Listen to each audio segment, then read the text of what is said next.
Welcome to Business Unveiled Podcast. This is the place where we help overwhelmed, time-starved entrepreneurs like you make the profitable shifts to get more done and get more out of life. I'm your host, Angela Proffitt, award-winning 8-figure entrepreneur and CEO. And in every episode of Business Unveiled, I'm bringing you conversations that will give you the expertise and strategies that will scale your team and business so you can get shit done. That's GSD in our world.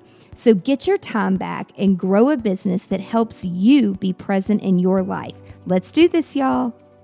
This episode is brought to you by the GSD Academy.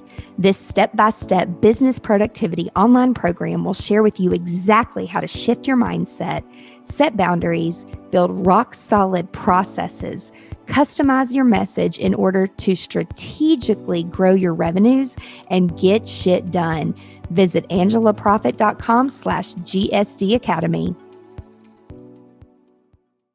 Hi, y'all. It's Angela. I'm back for another episode of Business Unveiled, and I'm so excited to bring you the most amazing guest that we have today because she and I, we were just chatting before we hopped on here, and we are so in alignment with women and women having a passion for really doing something.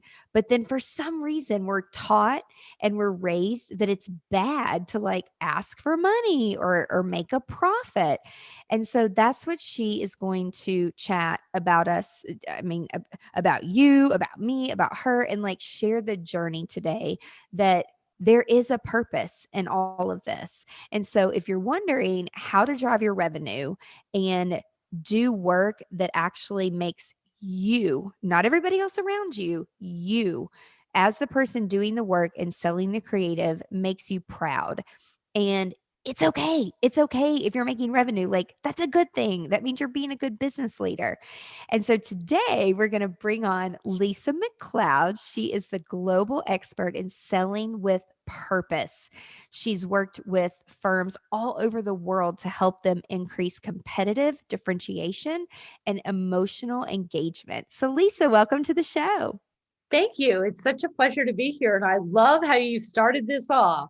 The profit and the purpose have to go together. That's right. They do. The P's. I'm all about like all the P's. I'm like, yeah. Okay, it's about people and purpose and profit. Like I love it all.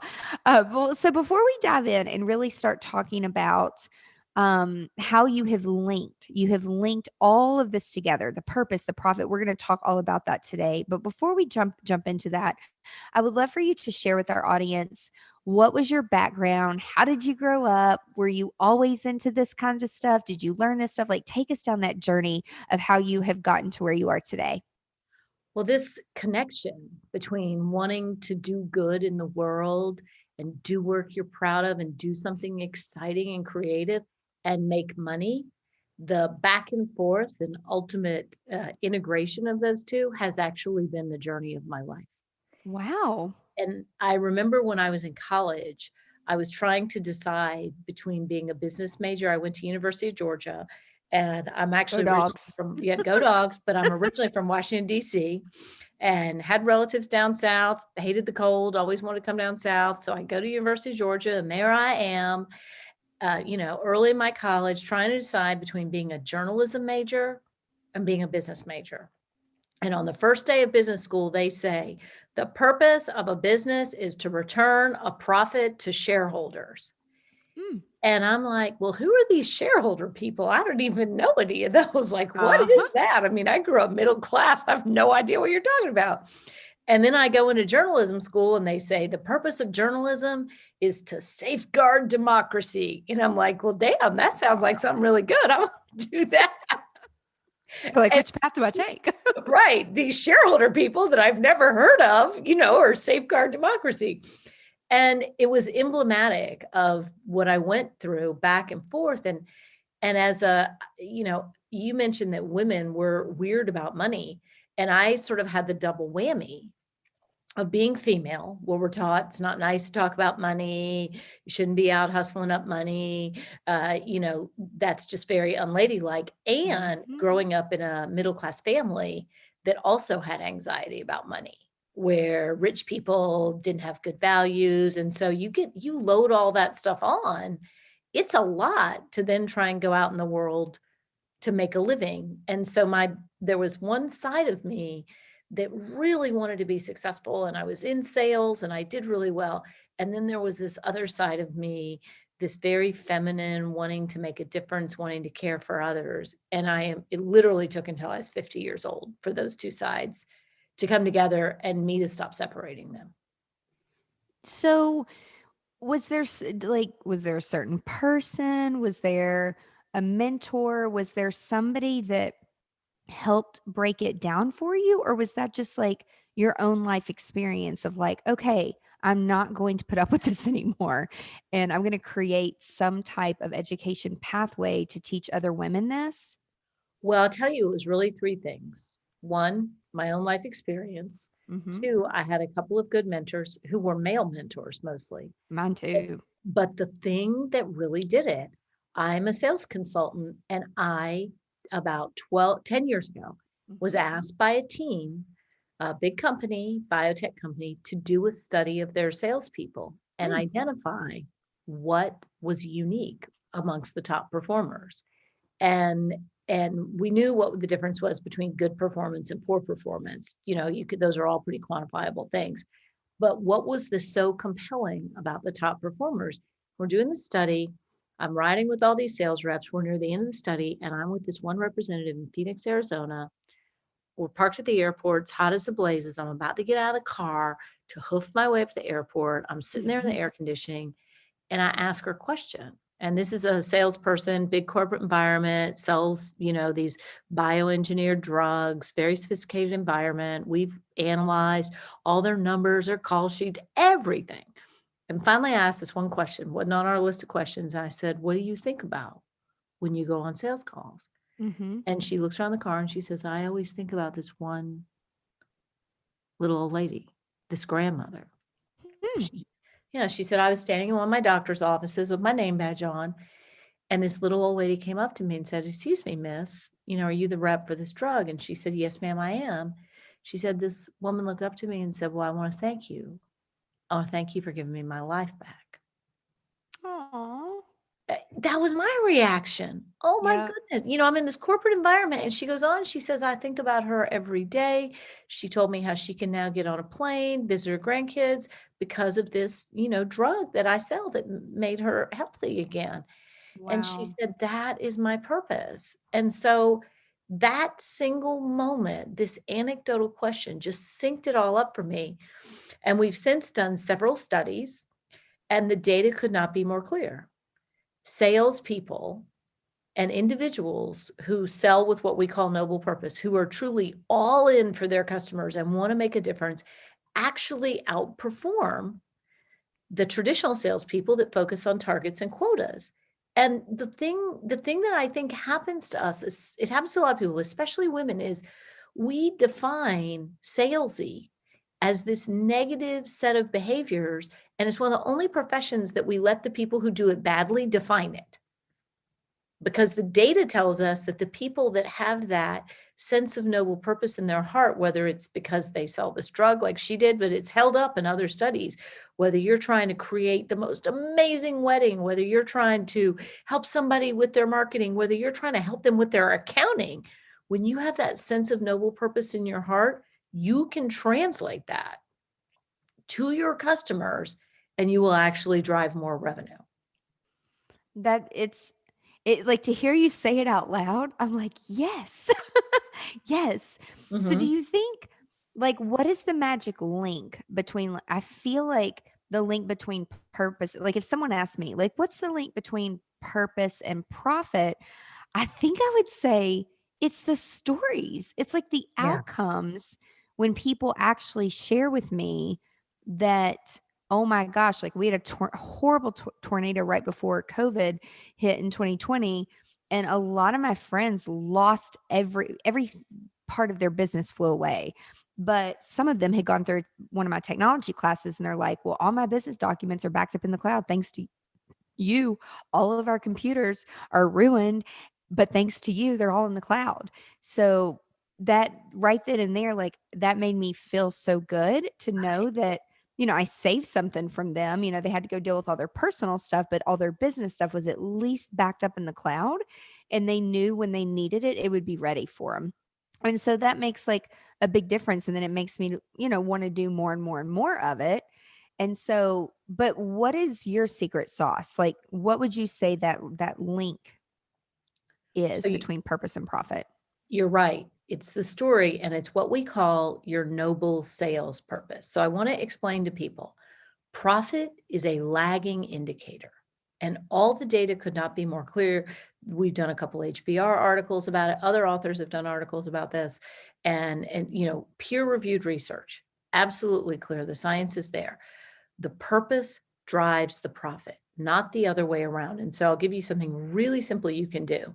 So you mentioned, all their data is backed up in the cloud. That's the kind of thing that as a business person, that I helped you, I saved you, whatever, that makes your heart beat faster. Mm-hmm. And so what you in your circumstance have already identified, what your listeners need to do is, if you haven't identified yet that thing, that really clear thing on how you make a difference to customers. And in the book, Selling with Noble Purpose, we outline the formula. What you want to do is identify, how do we make a difference to customers? How do we do it differently than anyone else? And on your best day, what do you love about your job? And when you're clear on that, and you can say something like, I save businesses from ruin, I help them sleep at night, whatever it is, when you go in to interact with a customer, you're not there to quote sell.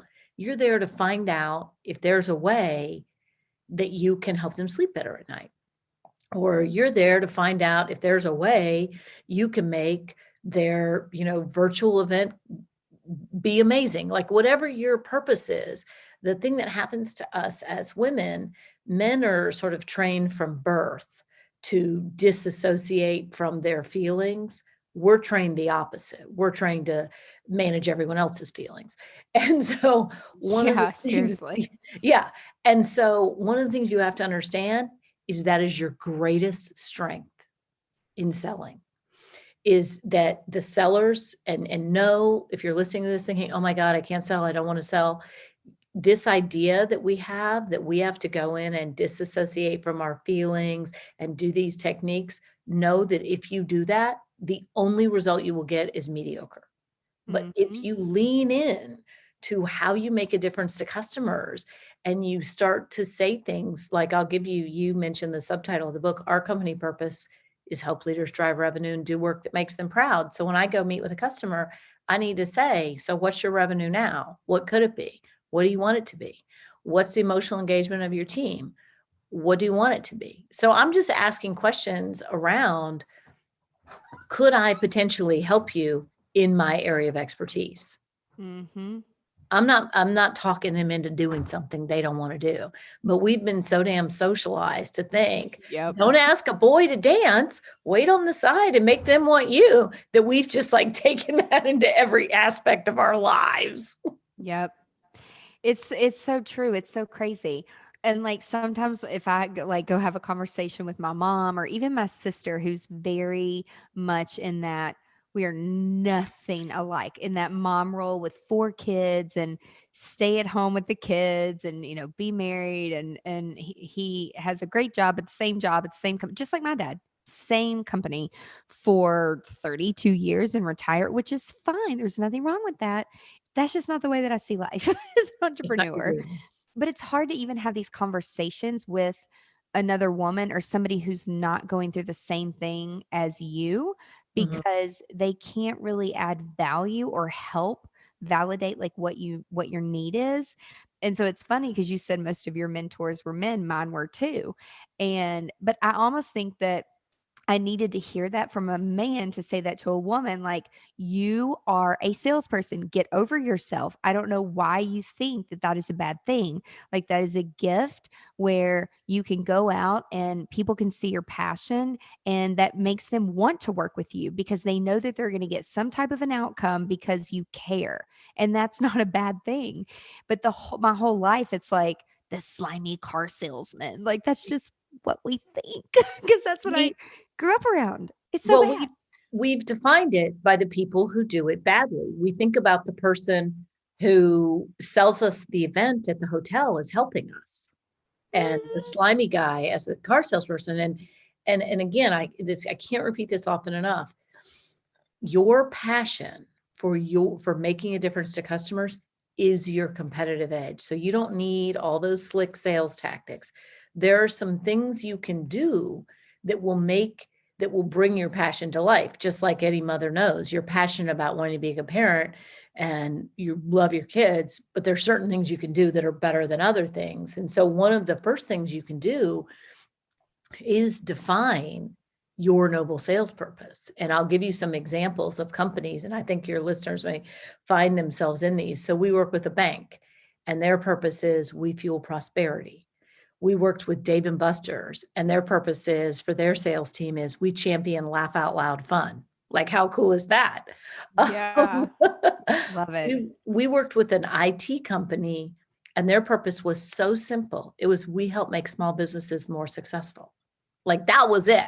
It wasn't sexy. It was super clear. They grew 10x based on them saying, well, when I call on a small business, I want to find out how to make them more successful. Super authentic, crystal clear as that. And the thing that people listening to this need to know is there has been a sea change because the internet transparency started to force it. But with COVID, with the social and the health and all the emotional crises, customers are asking, are you here to help me or are you just here to close me?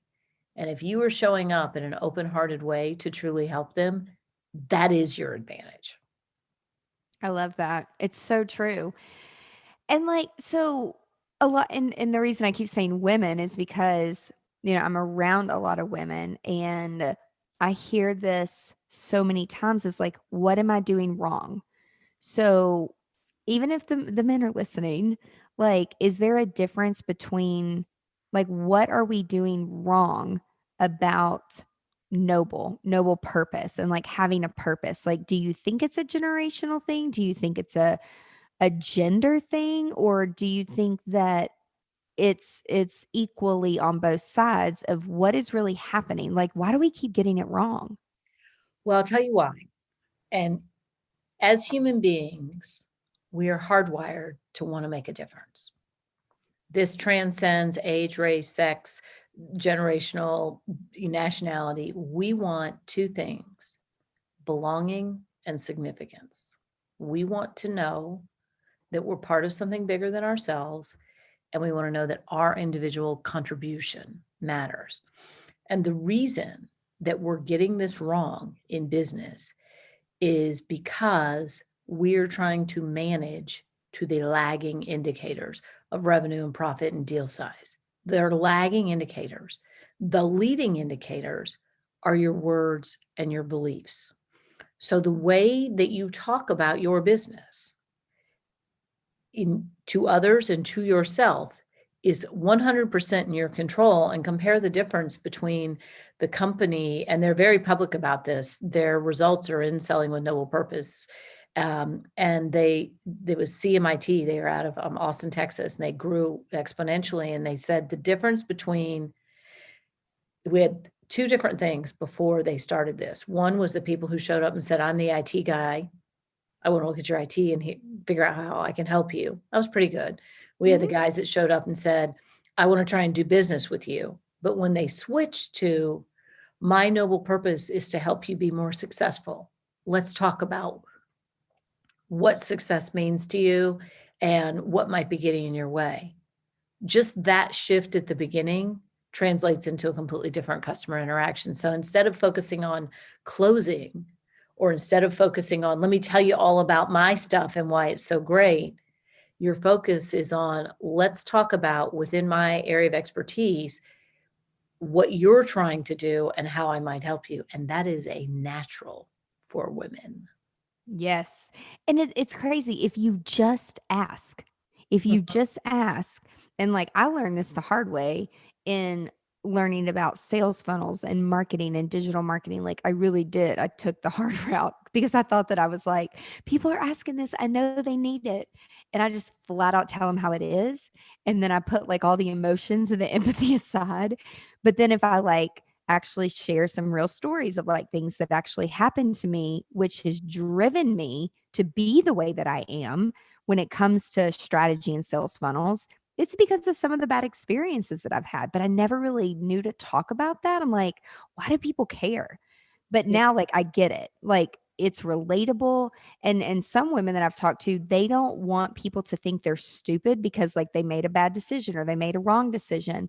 But what I've learned from all these experiences is if you just ask your audience or you ask 10 other women around you, like, hey, is this a good idea?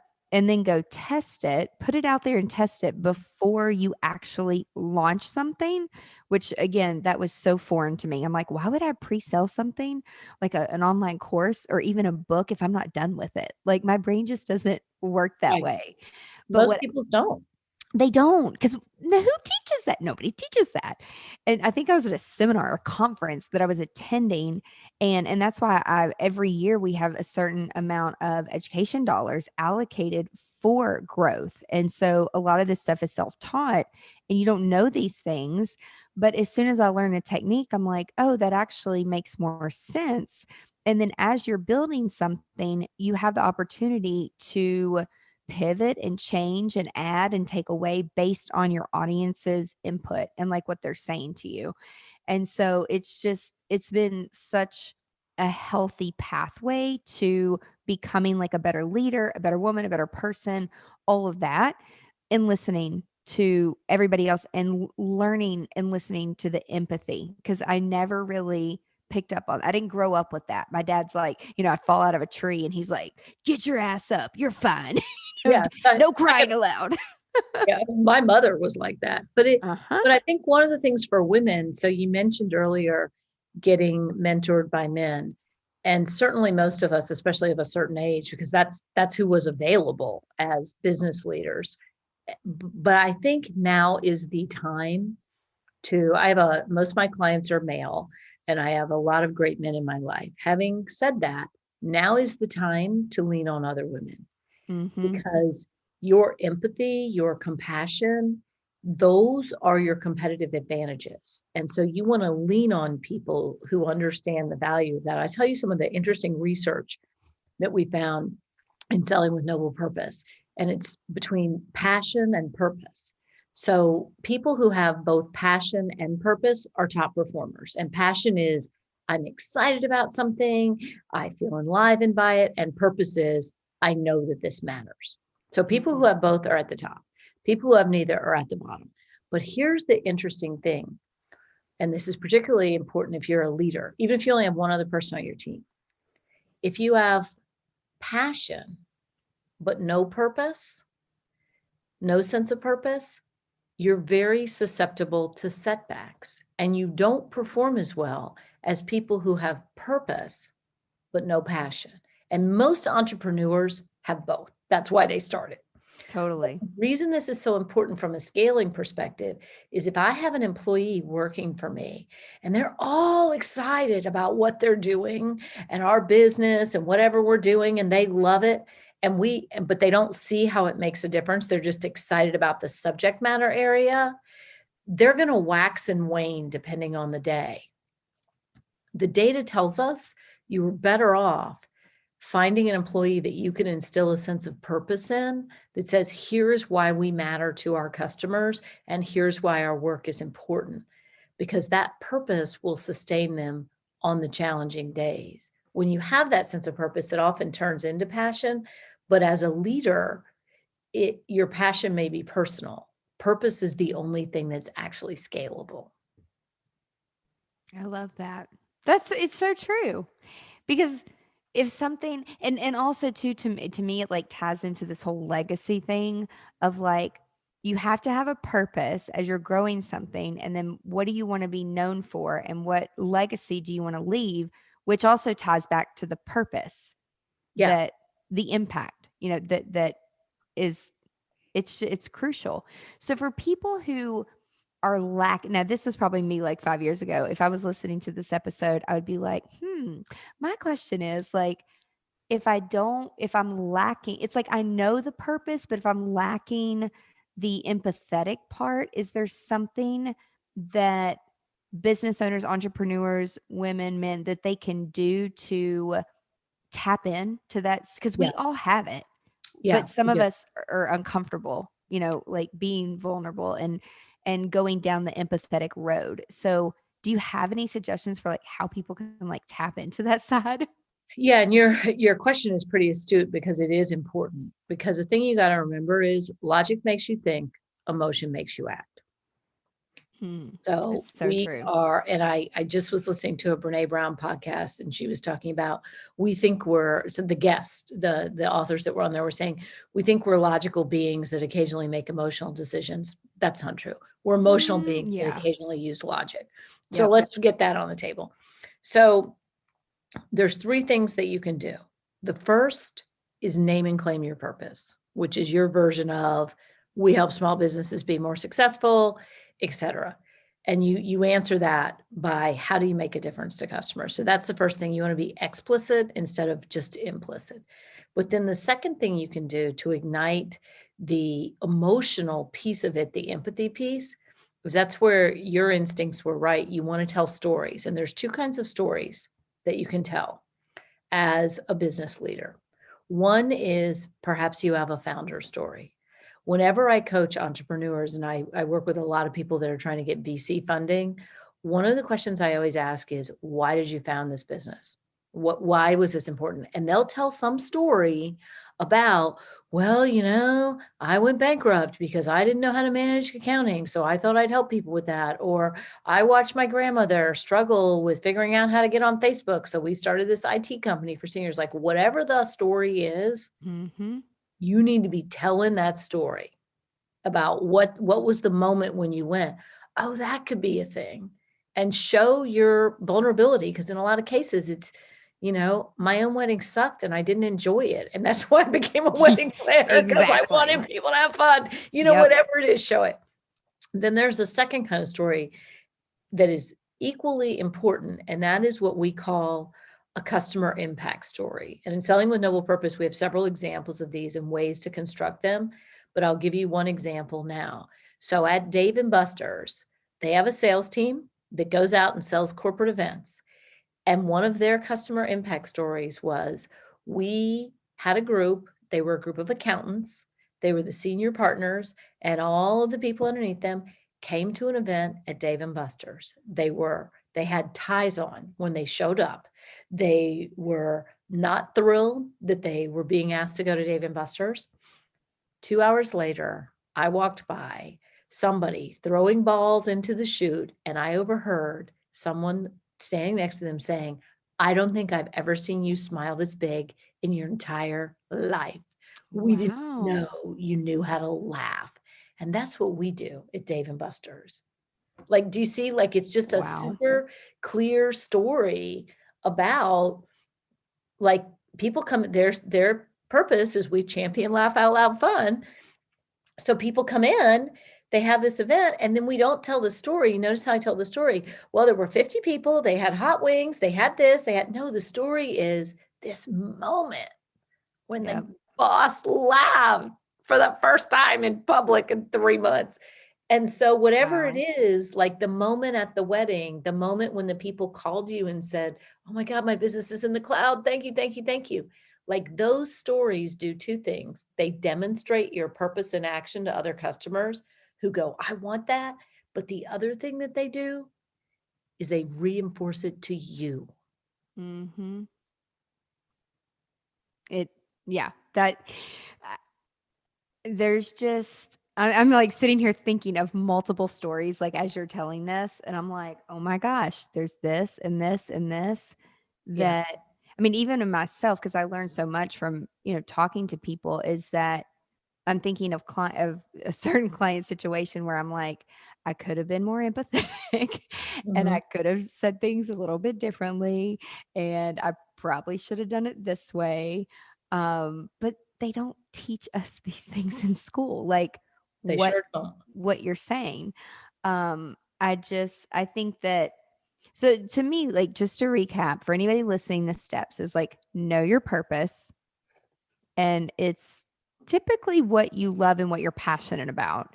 So when I go and speak a lot on technology and backing things up in the cloud and productivity, and I'm telling a few stories about when I worked in mental health, we had patients that came in that went through a fire and it made them be suicidal. I mean, that's just the reality of it. And they lost their business, they lost everything. Then we went through a flood in Nashville. I mean, there's just been so many things and opportunities where some people come up to me afterwards. They're like, "You seem really mad. Like, why are you mad?" And I'm like, "No, no, no, you don't understand. I'm not mad. I am passionate about making sure that you Right. all walk out of this room knowing that I don't know how you sleep at night if your computer and your stuff is not backed up in the cloud. Like, how are you doing? You're putting your life and your heart and soul into being an entrepreneur, and you all have a passion and a purpose. And then the other half of it that I get really passionate about is when I ask a group of women, I'm like, how many of you know your numbers? What are your operating costs? What's your overhead? And they're like, well, I work from home. And I'm like, no, no, no, you don't understand. Like, you need a computer, you need you need a website, you've got your social media. There's all these things that if you didn't have a business, would you be doing it? And so then they start thinking differently, and we start making a list of things. I'm like, this is how you come up with your numbers of, you have operating costs, you have overhead, no matter if you work from home or not, you're still doing it because you have a business. Mhm. And let's take the emotion out of that, because some people get really stressed out about it, especially single moms that I work with. They're like, but oh my God, I have to have this much money and my kids this and my kids that. And I'm like, listen, if you have a strategy and you follow your heart, and I know it sounds so cheesy, and you follow your passion and now purpose, the money comes. I I Right. I I don't know how, like, I just know that God has always taken care of us. Like, when we deliver and we do a good job and we say what we're gonna do and we give it our all, that makes people happy, and they're going to either come back or they're gonna refer you to other people because you took care of them.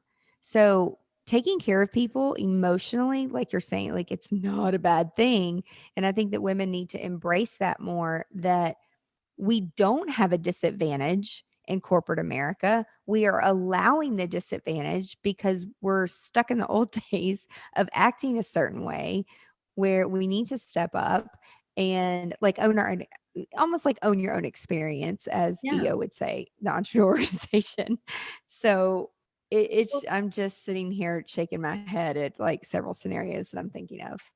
well, you've said something really important here that I hope people are taking away. You want to take the emotion out of the money and put the emotion in to making a difference to your customers.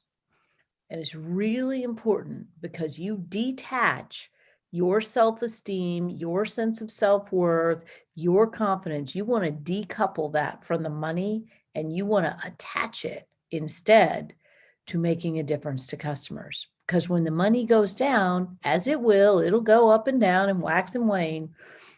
You wake up, if you've defined yourself by the money, you're going to have real trouble. That's when you're going to go, oh my God, I can't sell. I don't want to sell, blah, blah, blah, blah, blah. Instead, you want to attach yourself to making a difference to customers. And when I say decouple the emotion from the money, you still need to have rigor around it. And so I know a lot of women entrepreneurs are also mothers. You wouldn't think, I'm just going to feed my kids. Maybe one day I'll do it once, another day I might do it 3 times. Maybe they'll go to school 3 times. Like, your numbers on your family. You know the times they have to be at practice. You know the time, the amount of money you got to send to the damn PTA. Like, your number. You Yep. know how many meals a day they need to eat. You know how many kids you have. You know their allergies. You know their medications. you want that same level of rigor in your business. And the reason you know those things about your home is because you are trying to create an outcome. You are not trying to necessarily please your children. You're always trying to improve your children. And that's one of the distinctions that we make in selling with noble purpose. It's not about pleasing customers. It's about having a clear sight line to how you improve customers. And every mother alive knows that there's a big difference between those two things.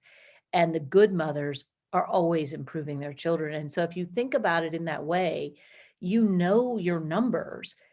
You're just not allowing your own emotions to wax and wane with them instead, because that's just reactionary. Instead, you want a clear sight line on how you make a difference to customers. And then you start telling those what we call customer impact stories about how you've done that. You do it in your web copy, you do it in your conversations. You get curious about, well, we did that for so and so. What might that look like for you? I said there were three things. One is knowing your purpose, your noble sales purpose. The second is telling the stories.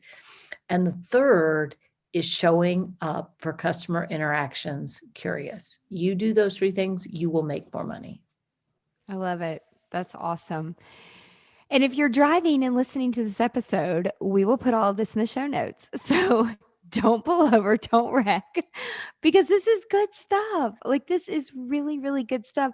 And I love the analogy of, your kids, I mean, I think of my sister's board at home with like her schedule with all of her 4 kids and what they're doing and where they have to be in the carpooling. I mean, it literally gives me a headache. But I think of it like it's just like running a business. And it's funny when people are like, "Do you have kids?" I'm like, "Well, I have nieces and nephews. That's a real big commitment for me." And I'm like, "But I have about 50 a year at a time." And they're like, "Oh my God, what?" And I'm like, "They're clients." But I treat my clients as though they are my children because I want the best for them. And like, I don't mean that in a demeaning way at all. I just mean it like in a loving way. Like, I want the best for them. And I'm not going to let anybody or anything take advantage of what we're doing for them because it is going to be a perfect outcome. And if it's not, like, we'll communicate how do we need to get there together. And so that correlation between like having kids and being a mom and knowing your numbers and knowing all that stuff, it's funny. It's the same thing. It's like in the gym. There's girls there that they work at the gym. So and I used to work at a gym and I used to be way more fit, but that's not my life anymore. So I can't compare that, to the girls in the gym. And so the thing that I want to say about that is like, don't compare like your today to like what my today was like in the past, because I find a lot of people comparing themselves. And you can change your mindset. You can do better. You can. One lady was like, I didn't think that you could teach an old dog new tricks. And I hear these sayings and I'm like, why do you have that mindset? Like, if you love to learn and you want to learn and you want to do better and you want to make more of a profit, guess what? Money's a tool. And it's not a bad thing, but the more that you can make, the more you can help, the more you can give, and the more you can make yourself available when you have a stable company and you know your numbers. You got to know your numbers. You do. So yeah, you have to. You have to. Well, I can You tell have you to. that I first wrote, the new edition of Selling with Noble Purpose just came out last month. Yay. I know I'm so excited because we got so much data, Awesome. which I know doesn't make a book sound sexy, but we were able to put it in story form and we have models for people. One of my clients said, my favorite part of this book is the appendix because I don't have to read the whole thing. It just tells me exactly what to do. I was like, Yep. okay. Yep. But one of the things, the idea for it initially came when my husband had lost his business and we had to Oh. declare bankruptcy. So I can tell Oh. you, if your back is up against the wall financially, that's where I was when I wrote this and implemented it with my clients. And I mean, up against the wall, like college tuition is due next month. I don't think we have the money, like that kind of back up against the wall. And if you can ground yourself in these principles and then use some of the things, you can generate money, because we went from that to within 5 years, just the two of us having a 7-figure business That's amazing. in And that then amount of time. And if I could do it, that's being awesome. scared out of my mind with kids, my husband lost his business. He was about to go off the deep end. It was the middle of the recession. Like, if I could do that, whoever's listening to this, you got this. Uh-huh. You can do it too. Uh-huh.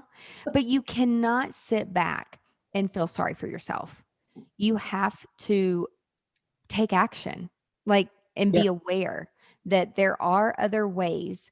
And see, that story for me just changed the whole conversation Mhm. because that's where it's like you really do know, and this is your passion and your purpose because you have felt that. You have felt what that feels like, and you can get back up and you can keep going, Yeah. but you can't be you can't stay in bed and I don't want to say lazy, but some people truly are depressed. And when I worked at the mental hospital, I'm like, do you really know what depression is? I'm like, because I don't think people really know what that means if you've never experienced it like in a mental hospital setting. And I'm like, you can do this. Get yourself out of the bed. And we have so many resources at our fingertips now with the internet. I didn't have the internet growing up. And I went to the library to start my first business. And so we do have resources to help us get to where we need to go if we need to put something in the past. But look, if that had not happened to your husband, do you think that you would be Oh, where you are today? not in a million years. And I even knew it at the time. I'll tell you one thing that somebody said. Two things that I read, actually. One, at the time this was happening to me, I had read an interview with a Black entrepreneur, a Black woman CEO, and she said, "I'll tell you one thing about women of color. We know you can always solve a money problem." And I just Uh-huh. remember thinking, "Oh, she's right." Now, I should tell listeners I'm white, but I remember Yeah. thinking, "You're right. It's just a money problem. Like, nobody died, nothing. This Yep. is like a solvable problem. It's a numbers problem." And then another thing I remember, at the time, we went to a Dave Ramsey workshop, I love Dave. which Yep. I figured you did as you were talking. That's why in Nashville, yeah, we went. Yep. And I was actually on his podcast too, his Entre Leadership podcast. But we Uh-huh. went to this Dave Ramsey thing, and it was before I'd written the book. And he talked about taking a second job at night. And I thought, what if I considered my second job was to go in for 2 hours, 2 nights a week, which is not monumental, just 2 hours, two Uh-uh. nights a week, and Yeah. send emails to my network and say, "Here's what I'm doing now. Would love to catch up with you." And I do that for 2 hours a night, just twice a week, and consider that my second job. Yep. Paid off in spades, like within a week, started to pay off. Wow. And I just think the idea that we when we tether ourselves to the finances, it's really easy to feel down and to feel powerless, and especially as a woman, to feel like I can't do this. But if you can tether yourself to that noble purpose and think, there is somebody out there that needs my help, there is somebody I can make a difference to, and damn it, I'm going to get out of bed and find them. That's an Yeah. entirely different feeling, and it will Yep. galvanize you. And all the data tells us that that will actually make you more successful, because we've worked with everything from solopreneurs to companies with hundreds of thousands of employees, and the principle remains the same. When you have a purpose bigger than money, when your aim is to make a difference to clients, and you put systems in place to do that, you will make more money. You will also experience a lot more happiness. Yeah. Because money doesn't make you happy. It doesn't. I've seen it Lack of it multiple sure times. does. It's a tool. I mean, it can help with things, but it's just like we've worked with some of the most wealthy people like in my former career with luxury weddings, and we've had some very lovely people and we've had some very unhappy people. Yeah. And more money. So what my dad said one time, more money, more people, more stress, more problems. Right. And I'm like, well, I don't really want to look at it that way. Like I want to look at it, to do things and do more and help more. But if you always put the people first, that's what I always say, like the money will come. And then, you do have to put that business cap on sometimes. And hey, if you don't want to do it, get a business partner, get somebody around you that can be part of your team that can separate some of that emotion from taking the money. That's actually what I had to do. One of my mentors said, you don't need to be involved in the number process because you're not a numbers person. You don't understand, and your company's going to go bankrupt because you keep saying yes to everything. And so we kept up with it for an entire year. And at the end of the year, he showed me how many things we actually did for free for clients.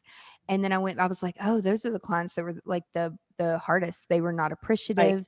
They complained, and I never take it personal because typically there's something way bigger going on with a person. It's not me. I just happen to be the sounding board and taking in the negativity. And so that's when after it, but it took me a year and I had to see it before my eyes unfold. And I'm like, we're not doing this next year. We're never doing this again. Like we have to pre-qualify better. We have to ask more questions. We have to get more clear and granular on our goals as a company, as people, and how we want to serve others. And so once we did that, and I'm not even gonna pretend and lie, like the first few people we met with and we were changing our business model, they said no, and I'm used to closing 100%. I'm like, oh God, I just don't know if this is going to work. Like, how am I going to live? But when you're stressed and you're thinking like that, people can see right through it. And They so, absolutely can. yeah, so I had to just get more confident and I practiced with my mentor.